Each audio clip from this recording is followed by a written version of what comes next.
Olá, boa noite a todos. Que Deus abençoe no nome do Senhor Jesus.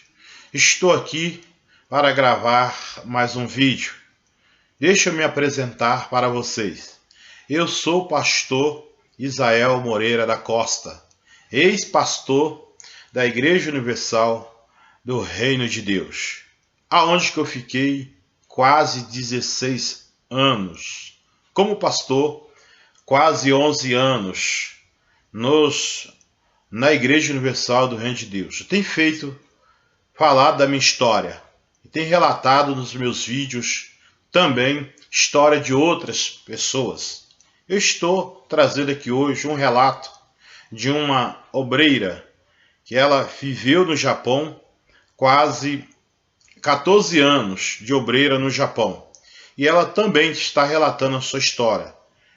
Eu quero dizer para todo o povo que está assistindo esse vídeo, tem recebido críticas, apoio também, agradeço as pessoas que têm visto os meus vídeos e têm me dado apoio para que eu possa continuar. Eu vou continuar. E tem recebido também críticas, algumas críticas, dizendo que não é verdade.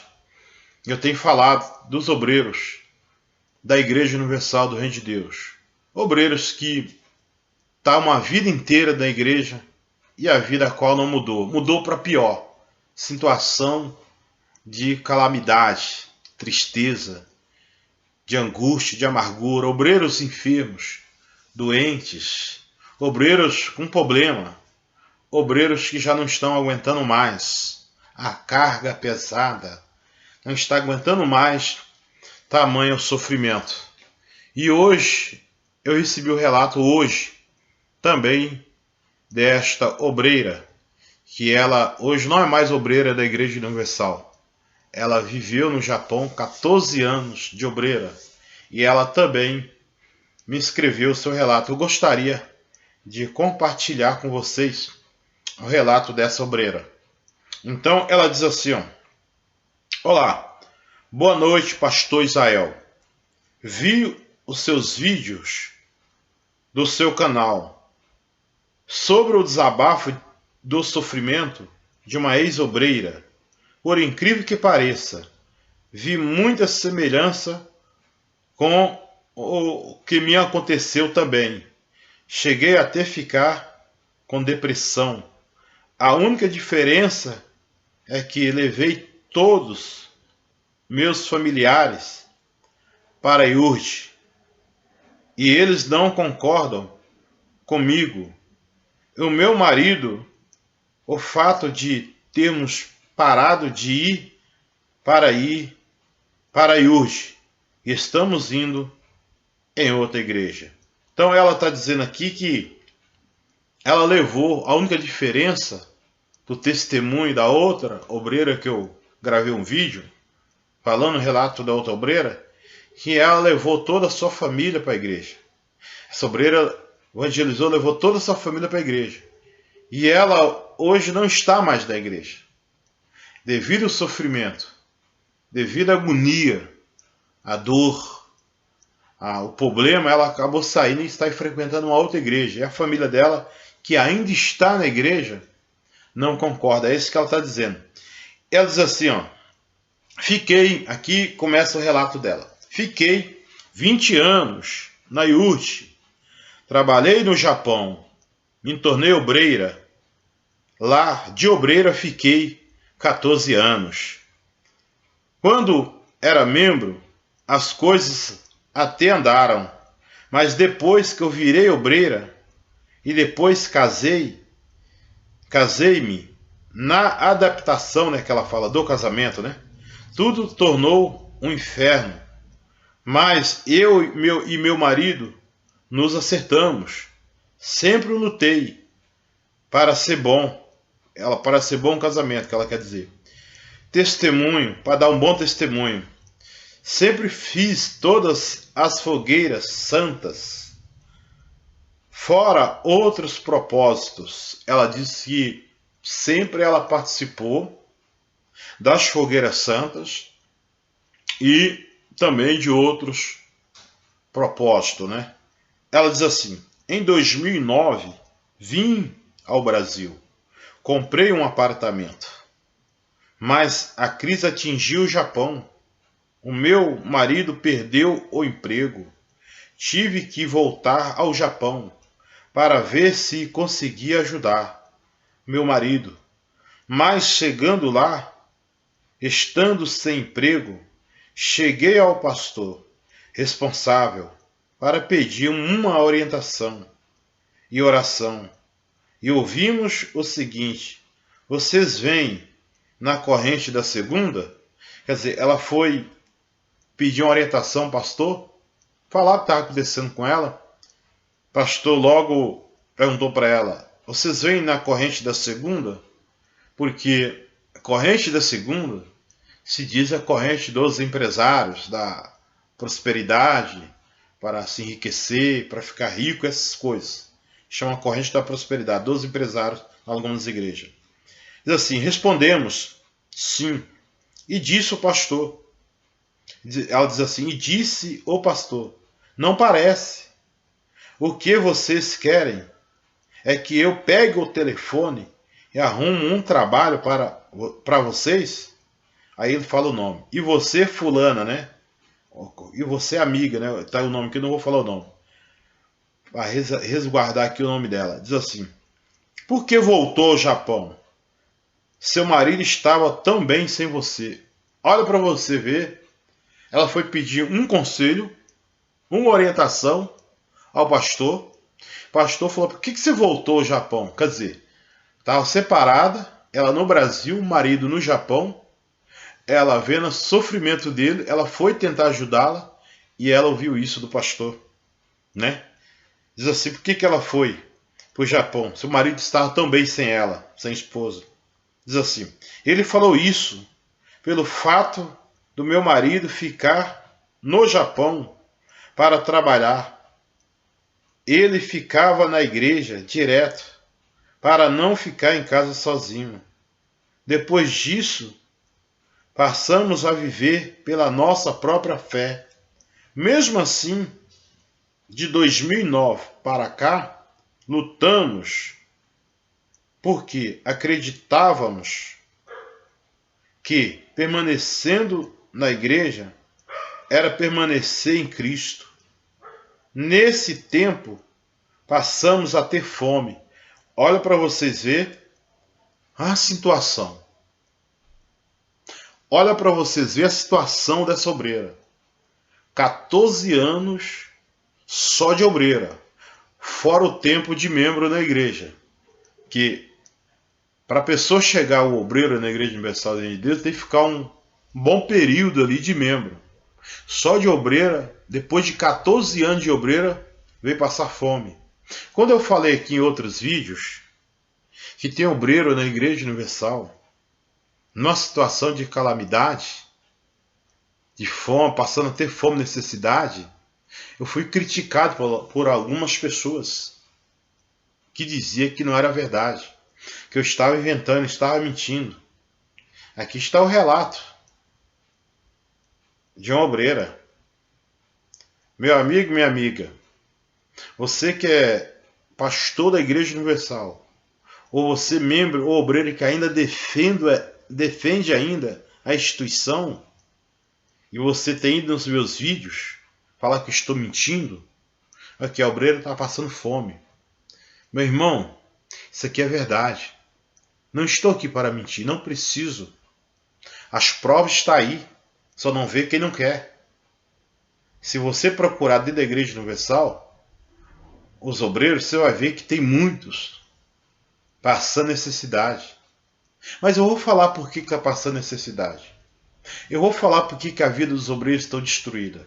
Quando eu falo ter obreiro que está na igreja há 20, 30 anos, não tem um emprego bom, digno, não conseguiu fazer uma faculdade, não conseguiu comprar a casa própria, andando até hoje a pé, não tem um carro para andar, muitos me criticou e muitos disseram que isso não é verdade, né? E aqui, ó, Está o relato dessa obreira. Ela disse que passou a ter fome dentro da igreja. Ela diz, vamos continuar. Ela diz assim, e ficávamos nos perguntando, somos dizimistas fiéis, por que temos que ficar fazendo fogueira santa? De 2009 para cá, vieram muitas perguntas, no qual evitamos até de pensar. Antes desses problemas, foi quando teve a estreia do filme Os 10 Mandamentos. E o pastor reuniu todos os grupos para vender rifas. Quando veio o filme dos 10 Mandamentos, ela está dizendo aqui, pastor reuniu todos os grupos. Que grupos são esses? São os grupos que mais trabalham para a igreja. A igreja, ela não investe nada, ela só ganha. Ela ganha o trabalho dos obreiros, dos evangelistas e dos jovens. Esses 3 grupos são grupo de obreiro, grupo de evangelista e grupo de jovem. Eles usam esses grupos. E agora, nessa época da política, aonde os obreiros são mais usados também para poder fazer a política, para trabalhar na política. E não pensam vocês que eles recebem para ir para as ruas, panfletar, fazer passeatas, fazer bandeiradas, entregar folhetos nas ruas, fazer as campanhas, que eles ganham dinheiro para isso. Não, não é pago, é de graça, porque a igreja não paga. É de graça. Agora, se os políticos que não é da igreja, dizendo assim, incrédulos, eles pagam, os da igreja poderiam pagar, né? Porque ganha verba para isso, para poder fazer a campanha. E não pagam. Mal, eu me lembro na área da política, nem o lanche, nem o almoço, eles recebiam, né, da igreja. Poxa, eu fui da política da igreja. Era mandado nós fazer 3 grupos. Grupo de manhã, à tarde e à noite. De manhã por quê? Porque tomava café em casa. Os obreiros da casa deles vinham ficar até meio-dia e ir embora para almoçar em casa. O grupo da tarde vinha depois do almoço. E o grupo da noite vinha depois do café da tarde, para poder fazer trabalho político. Porque eles não pagam. E ela diz assim, ó, e para vender rifas, vender a rifa do filme dos 10 mandamentos, fazendo rifa dentro da igreja, dentro da casa de Deus. É por isso que o povo não é abençoado. Por isso que os obreiros não são abençoados. Ela diz assim, ó, o pastor, nesta época, ela diz assim, ela falando comigo, pastor, nesta época estávamos tão pendurados que não poderíamos nem pensar em gastar 10 reais. 10 reais. A obreira não tinha 10 reais para gastar. Pastor, e sendo fiel dizimista, 14 anos como obreira, dando dízimo, dando sacrifício, fazendo votos, a vida inteira na igreja, empenhada, trabalhando dentro da igreja. Ela não ter 10 reais. Passou fome, passando fome. E depois vocês membros que defendem, obreiros que ainda estão defendendo a igreja, pastores que ainda defendem a igreja, ainda nos criticam, me chama de caído, dizendo que eu quero arrastar o povo, estou tirando o povo de Jesus. Se uma obreira dessa, uma pessoa dessa, tivesse com Jesus, te pergunto, ela estava passando fome? Não tinha 10 reais no bolso? Responde para você mesmo. Estava passando fome? Não tinha 10 reais no bolso se ela estivesse com Jesus? Chega de enganação. Chega de ilusão, obreiros. Membros, eu não estou aqui contra vocês não. Estou aqui contra vocês não, obreiros. Pastores, não estou aqui contra vocês não, porque eu fui um pastor igual a você. Você defende a igreja hoje, porque a igreja te dá uma casa, uma casinha para morar. Todo mês está na sua conta uma ajudinha de custo. Sabe por quê, pastor? Porque de repente você não tem coragem de pegar no arado, de sair aqui fora, lutar e vencer. Mas você fala com o povo tem que ter fé. Você prega no altar para o povo, fala que o povo tem que ter fé para ser abençoado. Que o povo tem que ir à luta. Então por que você não sai debaixo dessa escravidão? O sistema da igreja, o regime da igreja está escravizando você. Você não tem nada, pastor. O que você tem, pastor? Você não tem nada, meu amigo. Se você morrer hoje, se não for os teus familiares para fazer o seu sepultamento, de repente a igreja não vai nem pagar, vai deixar que a prefeitura faz. E aí? Você não tem nada, meu irmão. Você não tem. Você não tem. Mas se você procurar saber, os donos da instituição, aqueles que respondem por ela, têm. A eles não faltam. Vamos lá. Diz assim, ó, continuando. Começamos a perceber que o pastor estava coagindo as pessoas ali presentes. E eu e meu marido resolvemos nos desligar de obreiro. E demorou, viu, dona minha amiga? Você demorou, viu? Podia ser bem mais antes. Você esperou até passar fome para depois se desligar, depois cair na realidade. Obreiros, o que está faltando para você acordar? É você também passar fome? Porque de repente a tua vida não está boa, hein? Você está presa dentro da igreja, hein? Está presa psicologicamente, está presa. Prenderam você. Você não tem mais vida própria, hein? Por isso se vê aí filhos de obreiro que não se convertem. Porque o obreiro não tem mais tempo para a família. Ele está na igreja de manhã, à tarde e à noite. Tem obreiro aí que a vida dele é na igreja. Casamento frio. Mal no casamento. Não vive bem na vida conjugal. Por quê? Porque a igreja não deixa. O serviço da igreja não deixa. Escravizado pela igreja. A igreja não gasta nada. Ela retém tudo. Ela recebe tudo. Mão de obra. Serviço braçal. É de graça que os obreiros fazem.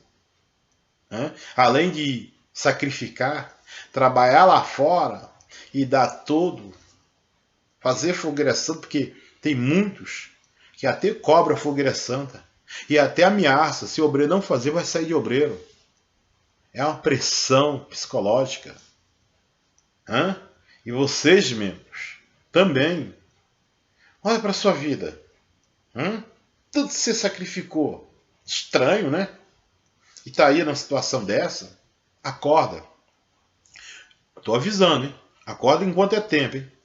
Que eu tô recebendo aqui, ó, por dia, 30, 20, 30 relatos desses aqui, ó. Pessoas estão saindo, não porque viu os vídeos, não. Tô atendendo pessoas que saiu bem antes dos meus vídeos. Tá me mandando os relatos. Ele diz assim, ó. Desligar de obreiros, porque o pastor sabia nossa situação. Ele diz assim, pastor Israel, o Senhor acredita que nesses 20 anos nunca sequer tive uma poupança para poupar meu dinheiro, porque dava tudo. E é verdade. Como é que você vai ter poupança? Tudo que você ganha, você tem que dar. Você vai hoje na Igreja Universal de Deus, você vai ter um envelope. Você vai amanhã, você vai ter um envelope. Você vai na outra. É a semana inteira, é segunda, terça, quarta, quinta, sexta, sábado, domingo, envelope. E tem ainda fazer as campanhas. Campanha dizimista, dízimo dobrado, triplicado. Campanha de dizimista. para dar o dízimo dobrado, triplicado dentro da igreja. Por isso que o povo não está sendo abençoado. Por isso que a senhora, obreira, não tinha como fazer uma poupança. Trabalhava e dava tudo. 6 meses era o sacrifício de dar tudo. Como que vai ter campanha? Como vai ter poupança? Como vai ter uma casa própria? Como? Vai ter um carro?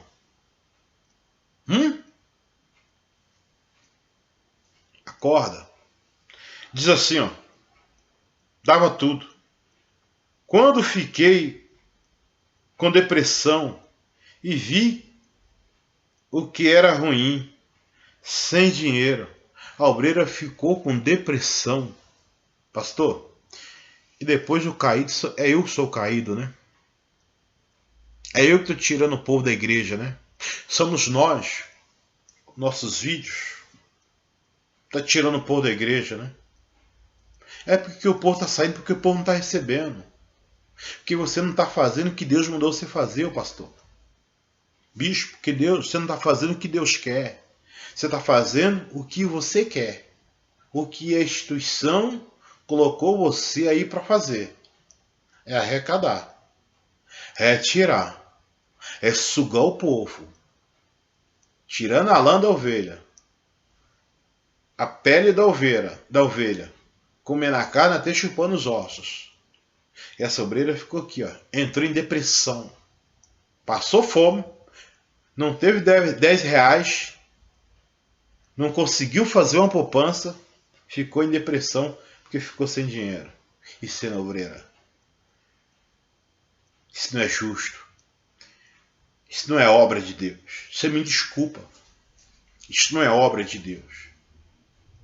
Você me desculpa. Tá vendo esse vídeo, esse relato?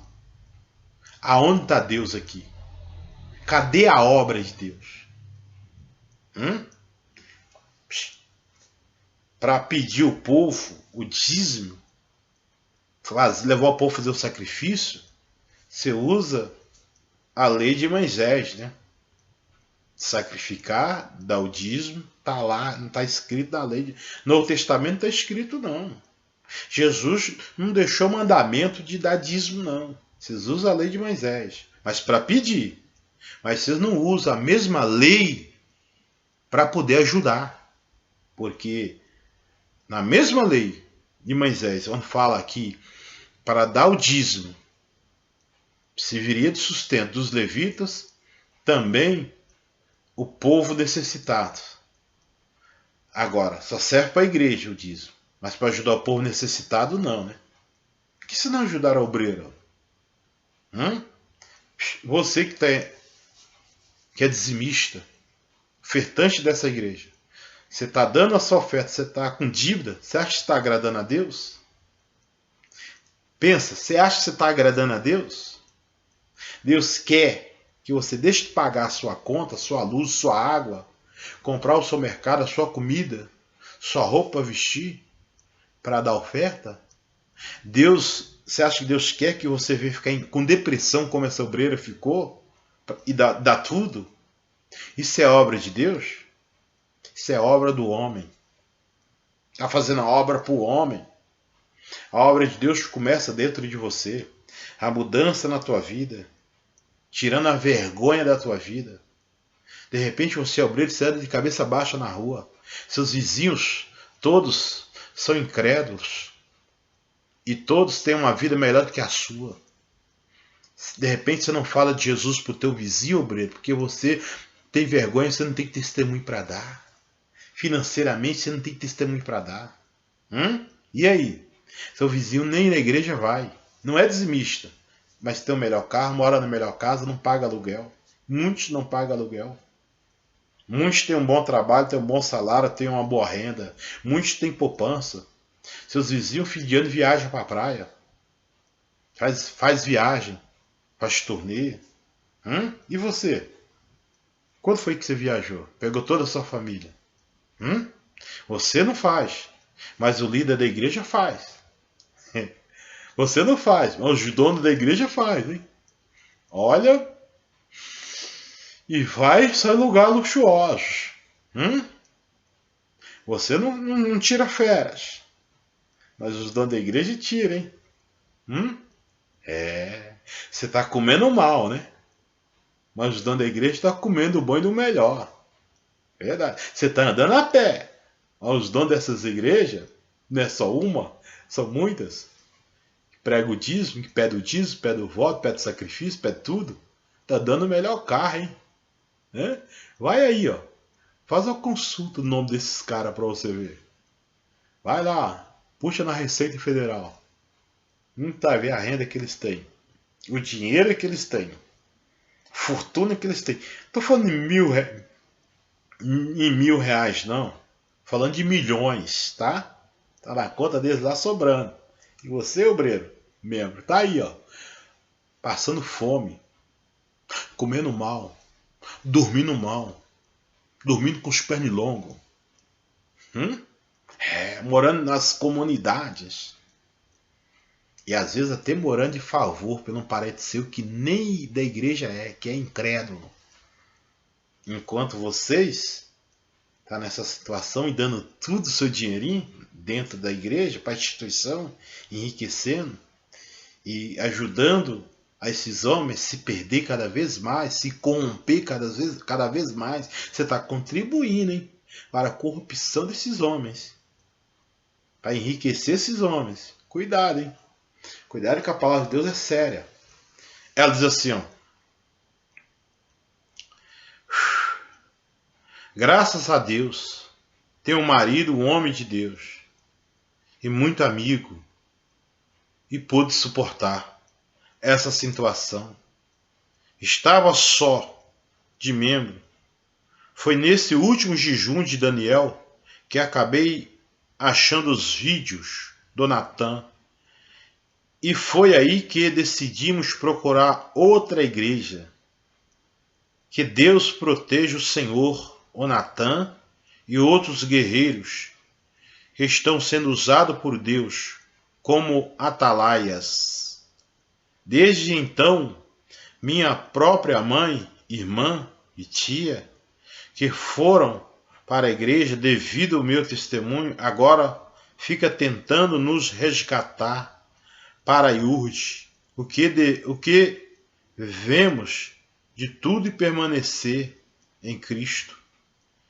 E uma das últimas coisas que foram decisivos foi em junho. Fomos ao templo e era o bispo Júlio Freitas. Ele disse para as pessoas ficarem de olhos abertos e olhando para a arca. Era domingo, dia de busca ao Espírito Santo. Ele pediu para que ficassem de olhos abertos, pedindo pelo Espírito Santo. Aquilo para mim foi uma apologia aberta para a idolatria. Parecia que o próprio Deus estava revoltado com o que eles estavam fazendo. Olha só, ela disse que esse bispo aqui no templo de Salomão pediu para o povo abrir os olhos e olhar para a arca, que o povo ia receber o Espírito Santo. Eu ri porque santa ignorância, né? Da arca ali ia sair o Espírito Santo pro povo. O povo ia receber o Espírito Santo olhando para a arca. Idolatria, hein? Se a arca não existe mais, a arca de Deus, lá em Jeremias, lê a Bíblia. Fala que Deus falou que não era para fazer mais arca, e nem curvar ela, nem adorar ela. E hoje eles usam a arca. Mas sabe por quê? Valoriza a arca? Porque faz campanha da arca. Eles fazem campanha usando a arca. Pede para o povo dar desdobrado usando a arca. Pede para o povo fazer sacrifício, pegar envelopes, levar o dinheiro por causa da arca. Por isso que eles usam a arca. Eles sabem que ali não abençoa ninguém. A arca não abençoa ninguém. A arca não é mais para os dias de hoje. Nós vivemos na graça do Senhor Jesus. Nós não vivemos mais naquele passado. Nós não somos judeus do passado. Nós somos hoje cristãos. Olha só, ela diz assim: Pastor Israel, desculpa o texto extenso, mas precisava colocar esses fatos. Minha irmã, que Deus abençoe a senhora nessa nova caminhada. Agora tudo vai mudar na vida da senhora. Porque a senhora de repente está numa outra igreja onde que ensina a palavra de verdade. E a palavra de verdade é essa. Não é tirar o que as pessoas têm. Não é pegar tudo que as pessoas têm. Não vai nessa não, viu, obreiro, membro. Não dá o que você tem não. Você vai ficar sem nada, hein? Depois não culpa Deus não, hein? Deus não precisa de dinheiro. Deus, ele fez tudo. Tá certo? Que Deus é isso que precisa de dinheiro para ser Deus. Deus, ele não quer o meu sacrifício em dinheiro, ele quer meu sacrifício espiritual. Que eu venha buscar e adorar ele de todo o coração. Jesus disse, amar a Deus acima de todas as coisas e o teu próximo como a ti mesmo. Esses são os 2 grandes mandamentos. Eu não preciso pagar pelo milagre. Então, essas promessas não tem se cumprir na vida do povo. E não vai se cumprir mesmo, porque não é promessa de Deus. Promessa do homem. Tá bom? Fica aí mais um relato. Agradeço a todos que viu esse vídeo até o final. Dá aí o seu ok se você gostou desse relato. Escreva aí no meu canal. O meu e-mail, se tem um relato também você gostaria de escrever, meu e-mail é moreiraisrael@yahoo.com.br. O meu telefone, WhatsApp 011 São Paulo 998 39 8018. Espero o seu relato. Você é obreiro, ex-obreira. Não tenha medo, você ainda é obreiro, está dentro da Igreja Universal. Você quer ajuda? Entre em contato comigo. Você está numa situação dessa? Você é membro, você é obreiro? Ou você é até mesmo um pastor? Está aí, você não sabe o que fazer. Pastor, fiquei 10 anos de pastor. Saí, Deus não me abandonou, Deus foi comigo, Deus me ajudou, continuo hoje pregando a palavra de Deus, levando a verdade de Deus. Sou feliz com meu Deus, estou com a minha família abençoada, eu não tenho mais perturbação, não tenho mais cobrança nem ameaça. Você é um pastor, de repente você não sabe fazer, entre em contato comigo, que eu vou te ajudar. Deus vai me usar, eu vou te ajudar. Tá bom? Fica aí o meu relato de uma obreira. Se você gostou, nos ajuda a levar a verdade. E a verdade que prevaleça. Mais uma vez, não estou aqui para criticar ninguém, para prejudicar a fé de ninguém. Que quem está em Cristo, de Cristo não sai. Quem está somente dentro da igreja sendo escravizado, sim. Da instituição, sim. E a instituição não salva ninguém. Não é verdade? Nós somos o templo de Deus. Nós somos o templo do Espírito Santo. Forte abraço, que Deus abençoe. No nome do Senhor Jesus. Até o próximo vídeo. Nós não vamos parar. Nós vamos em frente.